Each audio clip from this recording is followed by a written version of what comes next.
13 வருஷம் கழித்து வந்தாலும் பந்தயம் அடித்த குதிரை தான் நம்ம மதகத ராஜாவுடைய இயக்குனர் சுந்தர்சி. ஆனால் இப்பேற்பட்ட ஒரு இமாலய சாதனையை பண்ண சுந்தர்சிக்கு ஒரு வருத்தம் என்னென்னா, என்னை என்றைக்குமே ஒரு ஃபேவரட் டைரக்டர் லிஸ்ட்டில் என்னை வச்சுக்க மாட்டாங்க யாரும் அப்படின்னு ஒரு வருத்தப்பட்டார்.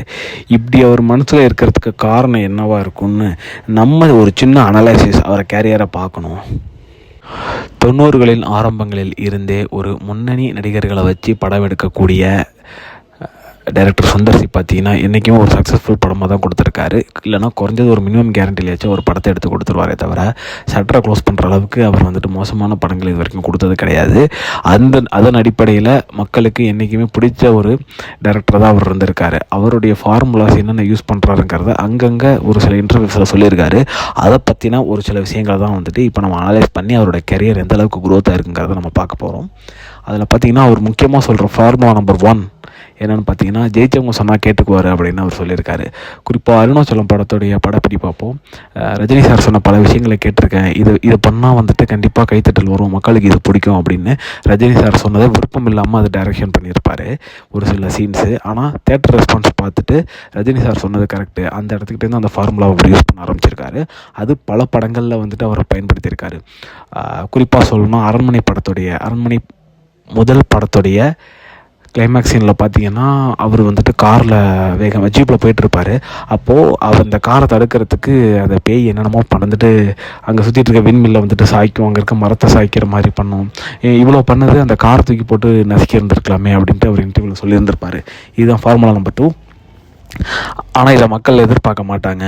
என்னை தடுக்கணும்னு பேய் நினைக்கும், அதுலேருந்து எப்படி தப்பிப்பேங்கிறத மட்டும்தான் மக்கள் நினைப்பாங்க. அதை நினச்சி தான் நான் இந்த சீனை வச்சேன் அப்படின்ட்டு சொல்லியிருப்பார். Yes, the formula worked out really well. And then அடுத்தது அவருடைய ஃபார்முலாஸ் என்ன மாதிரி போயிட்டு இருந்துச்சு அப்படின்னு பார்த்தீங்கன்னா, கரண்ட்டுக்கு தகுந்தாப்புல தன்னை மாற்றிக்கிட்டார். எஸ், 90s இருந்த ஒரு டேரக்டர் இன்றைக்கி வரைக்கும் சக்ஸஸ்ஃபுல்லான டேரக்டராக இருக்க முடியுது அப்படின்னா அது சுந்தர்சி மட்டும்தான். இவருடைய கம்மி படங்கள் கொடுத்த எத்தனையோ டேரக்டர்ஸ் பார்த்திங்கன்னா ஃபீல்ட் அவுட் ஆகிட்டாங்க. படம் பண்ணாலும் அட்டர் ஃப்ளாப் ஆகிற அளவுக்கு போயிட்டாங்க. ஆனால் இவர் இன்றைக்குமே பந்தயம் கட்டி ஜெயிக்கிற குதிரையாக தான் வளம் வந்துட்டுருக்காரு. ஆனால் இவர் மாட்டி சிக்கி ஒரு இடத்துல மாற்றிக்கிட்டு லூப்பாகி இருக்கிற ஒரே இடம் அப்படின்னு என்னென்னு பார்த்தீங்கன்னா அது அரண்மனை ஃப்ரான்ச்சைஸ் மட்டும்தான். இது அவரே எதிர்பார்த்துருந்துருக்க மாட்டார். அரண்மனை எடுத்தாலே போதும் ஹிட் ஆகிடும் அப்படின்ட்டு ஒரு கிரியேட்டர் ஒரு ஜனரஞ்சகமான படம் எடுக்கக்கூடிய ஒரு கமர்ஷியல் படம் எடுத்து சூப்பர் ஹிட் கொடுக்கக்கூடிய ஒரு டேரக்டர் இந்த மாதிரி ஒரு ஃப்ரான்ச்சைஸில் சிக்கிக்கிட்டு தவிக்கிறத பார்க்குறதுக்கு எனக்கே இது எனக்கு பிடிக்கலன்னு தான் சொல்லணும். ஏன்னா அவர் அரண்மனை 1 எடுத்தார். அந்த டைம் அரண்மனை 1 நல்லாவே ஓடி இருந்துச்சு தான். ஆனால் அரண்மனை 2 எடுத்ததுக்கான காரணம் அது பார்ட் 2 எடுக்கக்கூடிய சீசன்.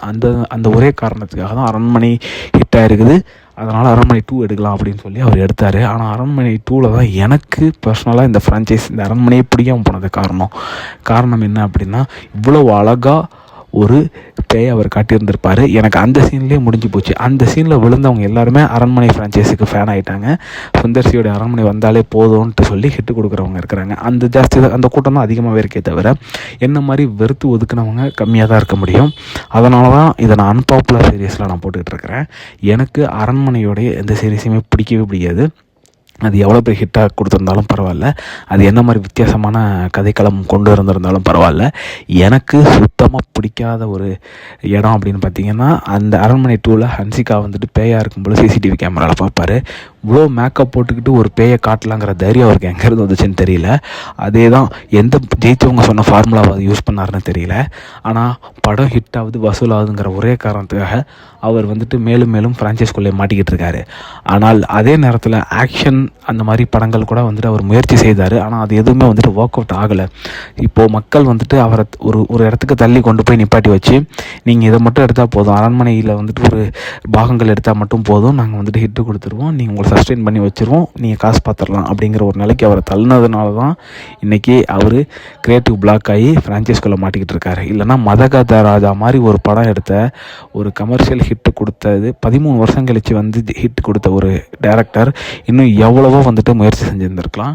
பட் அவருடைய கிரியேட்டிவை உடைக்கிற மாதிரி இது போதுங்க அப்படின்ட்டு நம்ம ஒரு ரசிக்கிற தன்மையில் ஒரு பஞ்சம் ஏற்பட்டதுனால அரண்மனையை உட்காந்து ரசிச்சுக்கிட்டு இருக்கிறோம்.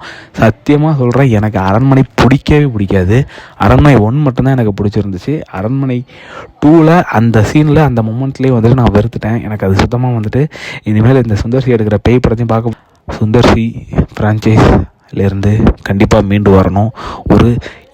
இன்னைக்கு தேதிக்கு கண்டிப்பாக ஒரு மதகஜராஜா மாதிரி ஒரு படத்தை அவர் எடுத்து கொடுத்தே ஆகணும். இதுதான் வந்துட்டு இண்டஸ்ட்ரி எதிர்பார்க்குது, ஆடியன்ஸ் எதிர்பார்க்குறாங்க. தமிழில் அந்த மாதிரி படங்கள் குறைஞ்சிக்கிட்டு இருக்குதுங்கிறது தான் உண்மை. நான் எதை வச்சு சொல்கிறேன் அப்படின்னா, மதகஜராஜா எல்லாருக்கும் ஃப்ரெஷ்ஷாக இருந்ததுக்கு காரணமே அது ஒன்று தான்.